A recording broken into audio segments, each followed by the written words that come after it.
left out? Yeah, like you just feel like, can I do something? There's not much. Like if I try to feed Emily, she's like, this is lame. You love your child, of course. You wouldn't have it any other way, sure, but it can still be really hard. Yeah. Right? You know, our parents are just like, it's amazing. It's amazing, I know. It's a blessing. And then you feel really betrayed because you don't feel like that. People say it's an adjustment. It's not an adjustment. It's a new life. An adjustment means you're doing certain things and a new thing comes and you're like, oh, that's not what being a parent is. That life is gone. Now it's a new life. It's you, your wife, and your kid. And it's not a bad thing. It's just a new life. What advice do you have for new parents that you wish someone had told you? You're never going to be ready. There's no right time. And this was your idea. You can't blame anyone else. Okay?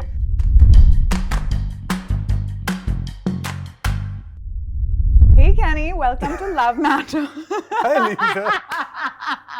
Okay. I love the enthusiasm and the warmth I have felt as I've entered into this space. So thank you. I'm being serious. And I'm being serious. That's the problem being a comedian. People think I'm joking, but it's already pretty fun and chill. I feel like I know you for a long time. I feel like even though this is the second time we're meeting. I know. Yeah. But Kenny, it's been an important time in your life. Big changes. Huge. You are now a father. I'm a father. Can I call you daddy? I knew it. I saw it. Okay, that was just low-hanging fruit. Yeah, Kenny. no, Forgive me. Sorry, Tracy. Sorry, I am Kenny. a daddy now. You are a daddy. I'm a father. To be honest, I've always been like daddy-ish? Always. Like I've always been the annoying, telling my roommates what to do, telling my friends to invest, telling my dad now to be more careful and conscious. So I've always kind of had this uncle vibe and also this dad vibe. And I've worked on it in therapy also because it kind of created havoc in my relationships. But now I'm actually now my skill set is aligned. Yes! It's finally paying off. Okay. So it's been awesome. I couldn't be more luckier to have a daughter because Trace and I prayed for a girl. I'm so happy for you. Yeah, so she's 10 months now. So 10 months. As we speak, someday she's going to see this. So I got to be in my best behavior. Aww. Yeah. That's so sweet. That's so precious. What's her name? Her name is Emily. Emily. Yeah. Old school name. Aww. Yeah. Adorable. Thanks Thank for sharing that. How's the sleep been? So, to be fair, my wife has taken the fall. We were doing this whole staying up at night together. And then we both were tired in the morning. And then Tracy was just like, we both can't be tired in the morning. You do the mornings and I'll do the nights. So we sleep separately now. Because we're also Emily's sleep is still very bad. She gets up at night a lot. Her night feeds are still on. So, long story short, I'm sleeping fine. Tracy's not. Well, that brings me to the topic of our episode today, which I believe is what Daddy over here wanted to talk about. Daddy guilt. Daddy guilt, Daddy guilt. Yes. How does it feel to have a good night's sleep while your wife has to wake up every 5 minutes? Right now, I'm feeling the guilt where I can afford to work. I mean, technically this is work, and while my wife is with Emily. So anytime I step out of the house and I'm not with Emily or Trace, it kind of kicks in. But I'm so sorry. No, it's fine. No. I mean, it's because of Trace I can do this. So, but Trace and I have spoken about it, and she's like, trust me, when Emily is not as small and she's big, and then the parents they kind of meld into one. She's like, you're gonna do most of it. So I'm actually looking forward to the point where I can contribute more. Right now, Emily's so small that, at night especially, she does not want anybody else. She just wants her mom. I'm talking to other dads as well, and I'm asked them, how do you go through dad guilt? I think it's a nice, unfortunately, late conversation that we have recognized that dads are also a very integral part of raising the kid. And, absolutely. And the guilt is also such a new thing, right? Sadly. I'm not judging parents who couldn't be there because of financial reasons, because, both couldn't work. But now I think I'm very privileged, like Tracy and I are in a good financial situation. So I can actually do both. I can work and be with Emily. And Tracy's also a dentist. And so we spoke about the dad guilt because it kept coming up. And then Tracy was like, you seem very affected. And I was like, yeah, you want to help, but there's not much you can do. So then again, another parent gave me great advice. So just take care of the mom. That's your job right now. So I make sure Tracy's fine, and let's see. You check up on me in 2 years on the dad guilt. Yeah. But even pregnancy, it is a thing that both people are going through, and then the parenting, all of it, like the dad being some sort of like financial contributor at most to the upbringing of a child is like such a limited, and it's not fair. It's actually so limiting both to the dad and the kid. Like there's so much to gain from a present father, right? And luckily we go to therapy and we have the economic privilege and stuff to actually change that. So I kind of feel like all the problems we have is mostly to do with lack of emotional connection with dads and the over emotional connection moms have. It's like it's skewed on both kind of. I'm just talking about Indian families where the Indian sons in particular, Indian sons and even daughters, I think the moms get so much connection from the kids that the dads kind of non-existent, and the vice versa, where dads are so emotionally dead and malnourished that they just easily fall into the financial thing of like, well, I provided financially, but they're also emotionally dead. Kids are also yearning for it. So I feel like we have kind of grown, but now we have double problems of like, how do you manage a healthy, equal relationship, but also how do you respect traditional roles that are there for a reason, where a baby needs a mom for a certain thing and the baby needs the dad for a certain thing. So when you said that, my brain was just exploding. I was like, it's a lot. Yeah, I bet. Parenting is a lot. Yeah. And I think there isn't one right way to do it. Like perfection is not attainable, but we can at least do our best, right? Yeah. It's the intention. It's the intention. Both the partners can feel like, hey, I'm just trying to help. Sorry if I messed up. But the intention was to help. Exactly. Yeah. So what are some of the things you think, when you said, the child needs the mom for certain things and the dad for certain things, what do you think the child needs the dad for, and what sort of dad do you hope to be? As of now, absolutely nothing. I think she's just 10 months. So I think I could answer this question better when Emily's bigger. But from what I've seen so far with 10 months, it's 90% mom. It's the nursing, it's the soothing, they're almost like one entity. When you separate them, you can see the pain they both go through. But ever since like from 6 months to 10, I could see that I think I just give Tracy a break when I'm with Emily. It's just, you get... Also in India, they make you feel guilty, the mom. Like, why is the baby not with you right now? She's like, dude, I'm having lunch for 10 minutes. So I think just her getting an emotional break of not being with Emily for just maybe an hour, that's something I provide. And Emily, I also reading about it, that oxytocin is released in moms when they're nursing the baby and when they're taking care of the baby. And when they're playing with the dads is when oxytocin released for both parties. So babies actually associate dad with play. So as of now, I have the best part of just like playing with Emily, and I think also I'm good with boundaries. Like if Emily's crawling and she starts crying, to be picked up. Actually, that's also not true. Like I could pick up Emily immediately when she's uncomfortable.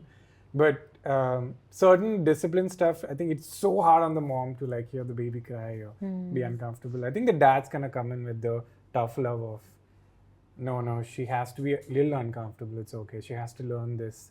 Again, I just feel right now, I don't think I'm contributing much. Maybe from the family perspective, I think it's easier for me to be positive and calmer because I'm not so tired.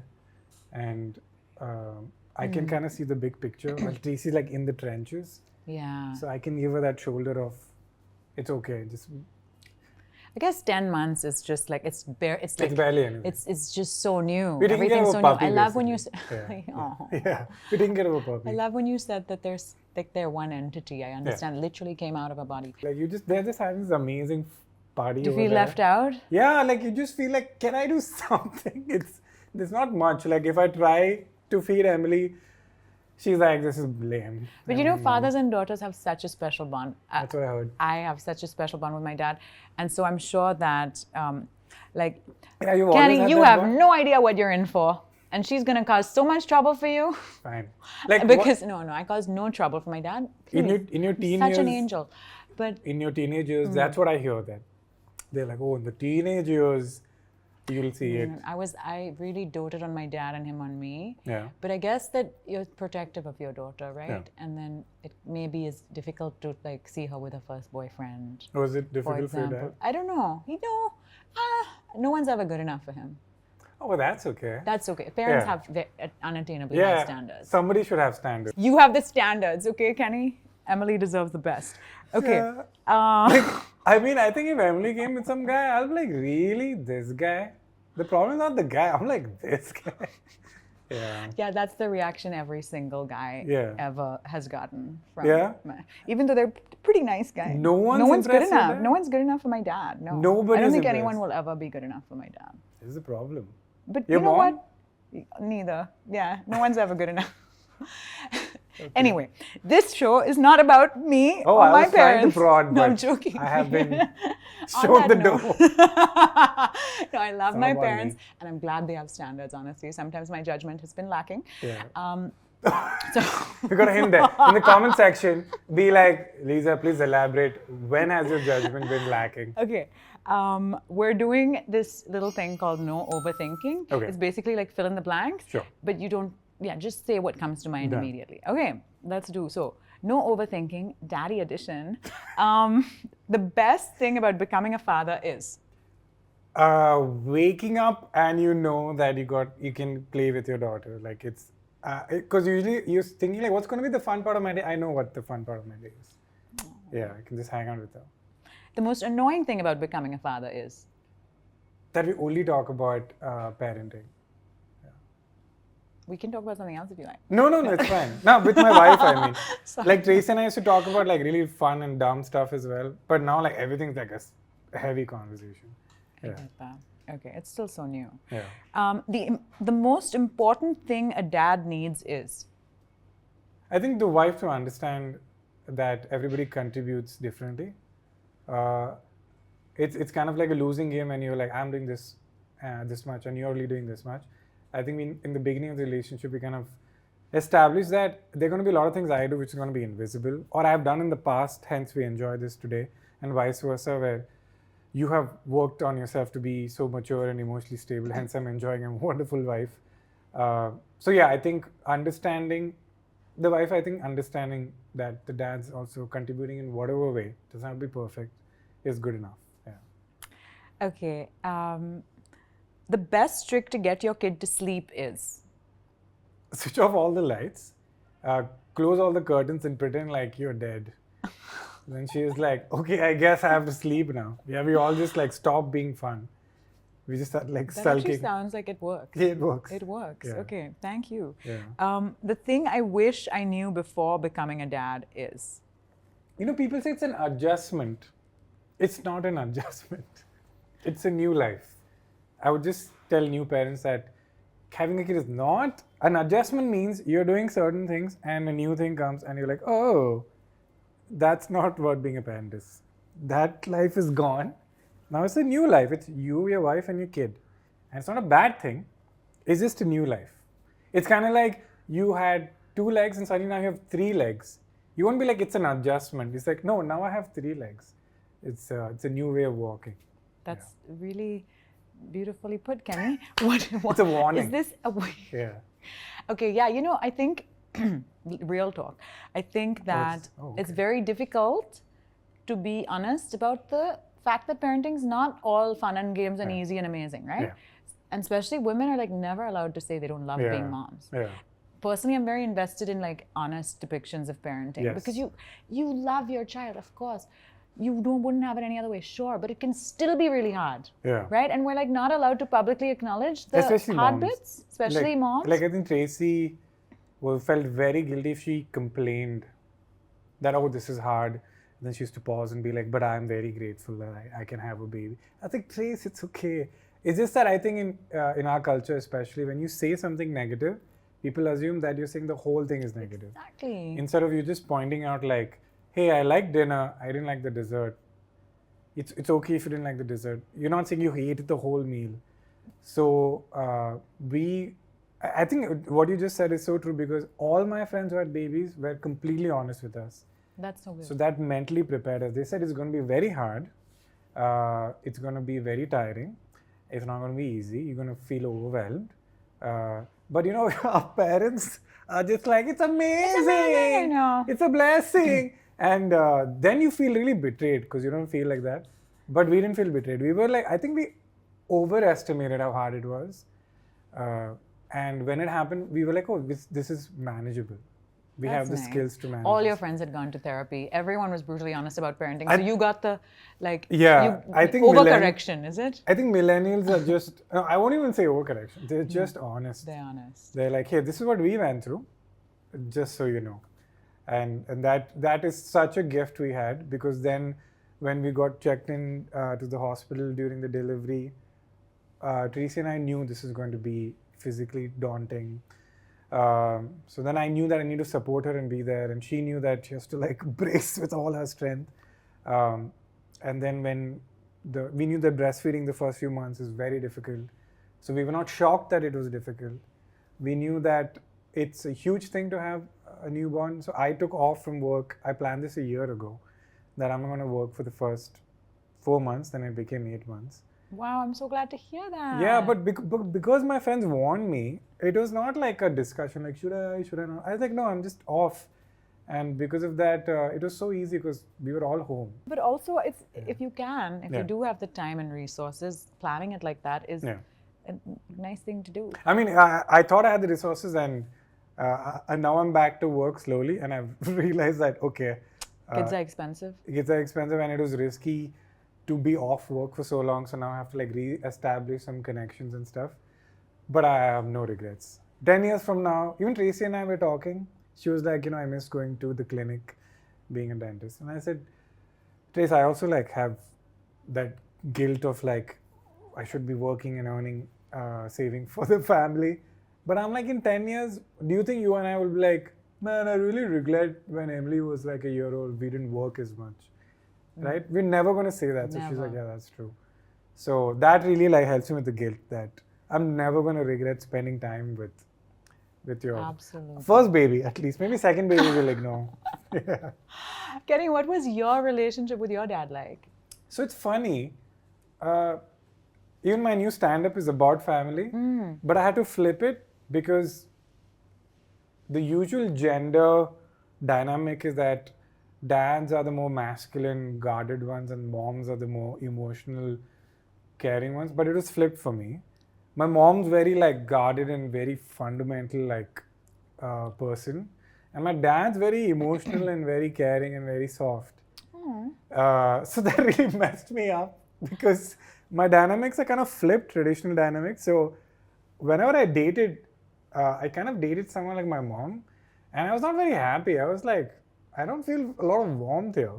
And then I realized like I was kind of like used to like the female figure in my life being very stoic and Kadak type.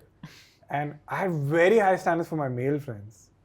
Like if my male friends are not being soft or emotional, I was like, what the hell is this?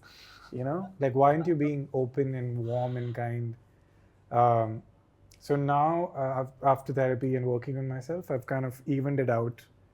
Now I expect softness and emotional warmth from both genders. So my dad has been exceptionally like there and caring and present and supportive. My dad told me the story, like in Kerala back in the day, they used to like make fun of him for like carrying me. Because like dads were not meant to like be involved with their child. Oh man. And my dad used to tell me, yeah, people used to make fun of me that I used to carry you around and stuff, like, give it to the mom. Not like my mom didn't carry me. My mom's like, if you meet my mom, she's like no nonsense. She's like, have you eaten? Are you sick? Have you slept? Are you doing okay? Fine. And she's gone. My dad will be like, how's your day? What's happening? How's your friend doing? So it's an interesting flip. That's so lovely to hear you speak of your relationship with your father in this way. Is so lovely because so many Indian men have a lot of friction with their father. That's like a cliche. It is. Right? Yeah. And I really do think that fathers and sons, or just in general, the raising of male children there tends to be this like negation of any emotion other than anger. Don't cry, don't. So we actually have another little game we wanted to play with you since you are post-therapy and now post-Emily Kenny. Yeah. We thought you might want to upgrade some of the typical like dad responses. Oh, okay. Wow. So let's upgrade Cool, that's really fun. That'll be fun, right? Yeah. Yeah, let's upgrade some dad responses. So these are traditional dad lines and we want you to rewrite them with your take. So, got it. Stop crying becomes what? Oh, that's nice. Okay, I'm going to give a little more context. Maybe we're at the playground and Emily's fallen down and she gets up. But I mean, you don't tell girls stop crying. Imagine I have a son. He falls down and he starts crying. And I'm like, hey buddy, what happened? He's like, it hurts. I'm like, yeah, it hurts. It makes sense. But feel the pain. But I think you can get over this and you can continue with the game. Because I think it's not as bad as you think. Then he pauses, he's like, but it still hurts. I'm like, I get it. I think it's fine, you're not bleeding anymore. So basically, stop crying has become one paragraph conversation. And that's how it should be. Because the more I talk with him, the less I have to say the next time. So stop crying has become, I know it hurts, but I think it's okay and you can continue playing. Yeah. And it's okay to cry also? Yeah, but I feel like feeling anything too much and harping on it too much. That's why I said context is important. Where if it's a game and he's fallen and it's not too bad, then the crying is kind of getting in the way of him enjoying the game and also him socializing with other boys and girls. So in that context, crying too much is a deterrent. But if it's at home and he's really upset that maybe this trip got cancelled and he's devastated because we've been talking about this trip, he's allowed to cry or be sad the whole day because that's warranted. It's not coming in the way of his life. So crying is okay with the right context. Like there's a purpose for every emotion. Because I said so. Oh, that's a tough one. Because I said so, I think I'll give context again. Not eating vegetables. And he's like, I don't eat vegetables. It's like, you have to eat vegetables because if you don't eat vegetables, I'm going to throw you out of the house. Why do I have to eat vegetables? Because I said so. Have you seen my plate? And have you seen how strong your father is? Like, because I work out and I eat my vegetables and my protein. You eat your protein, gotta eat the vegetables. Do you want ice cream? Can I have to? If you have all of them, you get ice cream. So that's how it works. Okay. Yeah. So it's manipulation. You give them the rationale. I like that. Okay. Yeah. Okay. Go ask your mother. Do you really want to talk to your mom? I think that would work. He's like, fair. Okay. Yeah. Act like a lady. Oh, act like a lady. I would never say that. Yes. Yeah. Because I want her to ride motorbikes. And because she might say that to me, like, girls don't ride motorbikes. Like, shut up. Yes. I feel it's counterintuitive. If you tell a girl that's not what a lady does, I think you're kind of taking her away from the joy of being a lady. And same thing with guys. Like, be a man. Yeah, if you be a man, like, they kind of are playing a role. Exactly. And they're not happy and they don't know why. But like, if you let a guy be like girlish, then he really enjoys the masculine stuff for what it is. And then he can do both. So I would say that, what does that even mean? Yeah. Be a lady, what does that even mean? Yeah. Yeah. Look at that. I like that all these phrases are getting updated. Okay, last one. That's not how we did it in my time. And now I go for therapy. So if you don't want to go for therapy, do it this way. Yeah. Kenny, did you always want to be a dad? Did you grow up having this vision of fatherhood as part of your life plans? Or was it a decision you took very deliberately later? Or did it just happen? Like, there's so many possibilities. There's this light bulb concept, I think, from Sex and the City. About like, when the light bulb is on, then the man looks at the woman next to her and he's like, yeah, I'm going to just marry you. I think that's been like, I always knew I wanted to get married. Because my dad was in the Navy, so I just always this moving nest issue. We just were never in one place. So really yearned for like, can I just have a nest? And I took up stand-up comedy, which is the worst job to do, which is you just keep traveling. So I knew I want to like I want to find somebody and just like have a nest. But the kid thing was, the older I became, I realized what a massive responsibility. And you can screw up the kid if you don't raise them well. That's my biggest fear. Yeah. I'm like, and you will. Yeah. But Yeah, exactly. You will. Even the nicest, best, sweetest parents will. Yeah. It is inevitable. All of this changed because I met Tracy. So when I married Tracy, I was honestly 50-50. She always wanted to have a kid. I was like, Trace, you want to have a baby? I'm in. You don't want to have a baby? I'm in. I don't think I'll have regrets either way. Because I also don't want to parent a kid with anyone else except Tracy. So again, it's just that. I can't explain it. It just violently went to the other way. Where, yes, I want to marry you. No, I get that. Yeah. I get that. I think, like, if you can't imagine your partner the parent of a hypothetical kid, yeah, you definitely should not have a kid with them. Like, you know what I mean? I totally get the complete switch that could happen. And you want to be with someone that you don't get scared or worried of, like, oh, I want to discuss this with them, or this style of parenting. Hope they take it the right way. I don't have that fear with Tracy and vice versa. That's so wonderful. I'm so happy that the two of you found each other. Thank God. And you have your nest, and it's a beautiful thing. I got very lucky. What about you, Leeza? What about me? Do I want to have kids? No, I was just in general, like, what is your outlook on having like marriage and having kids and this whole path? Like, have you given it a thought, or you're like, I want to stay away from all of that? I thought for a long time that I am going to opt out of marriage and kids. Okay. And I love love. I am such a lover of love. I want enduring love. I really do.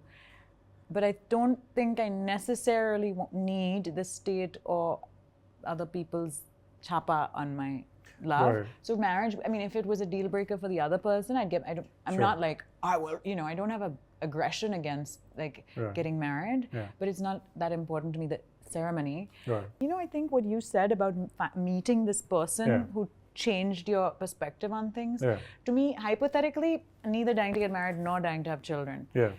But love is such a powerful thing, such a powerful thing, that I feel like I haven't met the person that has elicited either aspiration within me. I've yet to meet a man who makes me want to spend the rest of my life with him or have his babies. You know what I'm saying? But you can see yourself, like, if you met somebody and then they gave that feeling, that you would go ahead with it? Look, I'm 35, Kenny. I don't know how long I'm probably gonna freeze my eggs or something. So I'm not. I have friends who've had babies at 37. I'm not like dying to have a kid. Let's be honest. I also think you could adopt a kid if I ever change my mind. True. The quantum of responsibility is definitely scary to me, and that does scare me. I also go to therapy and all of that. But I guess, as you gotta live. I guess you can't. No, so it's not like I've gotten over that. The only way I deal with it, I don't think about it. That's the only way, because if I sit down and actually think about it. See, if I find my Tracy, Kenny, I'll join you, okay? I'll get my own nest also. Yeah. In the absence of a Tracy, I ain't doing this. I feel like I would very much love my own baby, very much. But not that interested in other people's babies. Yeah. But Emily sounds wonderful. She's, touch wood, like a very happy baby. She's literally the amalgamation of Tracy and I. So we call her small friend, which we learned from my mom-in-law. She calls her kid small friend. It's adorable. We literally made like a third friend. Like, our group was me and Trace, and now we made a third person who's like as cool as us and as fun as us. She's like fits in. She laughs at the same things we do. She likes traveling. She likes the kind of songs and voices we make. So we got very lucky. That is so sweet. Hearing you makes me rethink my cynicism. No, around, don't. Okay, you do. Okay. You have 1,000% clarity. No, I know. I'm kidding. But I meant I was so like, no. Yeah. But I do sometimes have conversations with people. A very close friend of mine had a kid, and it does seem like as you said, it's a new life. You couldn't know this Kenny if you didn't have Emily. There's no way you could have sat in that Kenny's life and known what this Kenny would be. And there's no going back. It's like you stepped into a different universe, and you can't go back. Yeah. On that note, Kenny, it is time for another segment. So we're actually taking a leaf out of your book. Yeah. I know on your podcast you have this segment called Two Types of People. Yes. And so we're doing something like that. Nice. And so you can take it one step ahead by also justifying your reason for making this choice over that choice. Got it. Okay. Got it. Okay, let's do this. Got it. Cool dad or responsible dad? I think responsible dad, because a lot of screwed up kids have cool dads. Because the kids think they're cool, but we all know the dad's just absent. So I would say responsible dad. I think I would rather be punished by not being cool, but I know that they're gonna be fine and they think I'm lame. Any day over, they think I'm cool, but I've ruined them. But I think that's cool though, Exactly. We are redefining what it means to be cool dads and just cool in general. Exactly. Yes. Kindness is the new punk rock. Exactly. Yes. Okay. Beta become a doctor or beta become a comedian? Oh, no. Beta become a doctor. Please, beta. And we have a doctor in the family also, right? Yes. I got lucky, and the amount of stress and financial instability and lack of... I don't even know what I'm going to do 5 years from now. I don't want my children to go through that. Become a doctor, noble profession, get paid well. I just hope you get some sleep and some respect. But beta become a doctor. Okay. Definitely. Noted. Yeah. Let the baby cry it out or swoop in with a lullaby? According to the rules of the game, I can't be nuanced. So I'm going to say swoop in. But the actual answer is the middle ground. Yeah. Okay. Show the messy house or pretend everything is fine? Oh, I'm full messy house. Tracy's also come around. I mean, she's the more proper, lady. I'm not a gentleman. I'm pretty messy. So I have made Tracy progressively sloppier and messier. Now that we have a baby, we can use that as an excuse. Right now, if you come to my house, it's just, we have a play mat, and all the toys of her are all laid out in our beautiful living room, which we renovated recently. So, messy. Yeah. As it should be at this point. At this point. Yeah. Okay, Kenny, I'm sure that there are quite a lot of people watching who might be contemplating parenthood or going through quite the same stage in their journey as you are. And so what advice do you have for new parents that you wish someone had told you? If you are thinking of being parents and you have even a little doubt, that's completely normal. You're never going to be ready. There's no right time. It's kind of like starting a business. You're like, when I have this and that and this and this, then I'll start my business. That's not going to happen. So being a parent is like that only. You're not going to be ready. And if you're already in it, you don't have time to watch this show anyway. So I can't reach out to you anyway. So if you come out and you're like, by mistake, I played this video in the 3 minutes where the baby's screaming and you're fighting with your partner, we're all in the same boat and it gets better. And this was your idea. You can't blame anyone else. Okay? So what's your problem? It's your idea. That's one cool thing about parents in my generation is like, if you see anybody with a kid, they really, really, really, hopefully, really want that baby. I think our parents' generation, they were like forced or they had to. Any of my friends, like, they're either not having a baby or they just can't wait to have a baby. So it's great, it's. I feel it's so sad, the kids can feel it. Absolutely. The kids know when they're wanted. So it's your fault. Deal with it. Don't be surprised. Yeah. Oh, Kenny, thank you. That was so much fun. Thank you for having me. No, yes. Thanks so much for joining us. And thank you for joining us on Love Matters. If you enjoyed this episode, please do like, share, subscribe, all that good stuff. And if you want to write into us, you can do so at lovematters@dw.com. Love Matters is produced by the Indian Express and DW. And if you do want to listen to more conversations like this, I recommend you check out our episode with Nikhil Taneja, who spoke about masculinity in ways that might resonate with you if you enjoyed today's conversation. Or you can just watch this episode. Why going to the other episode? No, like if they finished watching this episode and they want to stick with Watch Love Matters. Okay. Watch it again, put timestamps of the top 5 moments and be like, hey, I feel you should call Kenny again. What am I to say? The assumption was they'd already watched from start to finish. They made it this I'm just being a diva. They don't want to leave. I'm giving them some more Love Matters. I don't like this type of thinking where they're finished watching. Oh you never finish watching. Watch it again. Subscribe. Okay, just watch it again. Yeah. Thanks, guys. See Buy you my next tickets, time. come for my live show. Khyati's just going to cut all of this. What, really? Editor, if you're listening to me as you're scrolling through the raw footage, keep this. All of this. Keep this in the episode. Thanks so much for tuning in to Love Matters. We'll see you next time.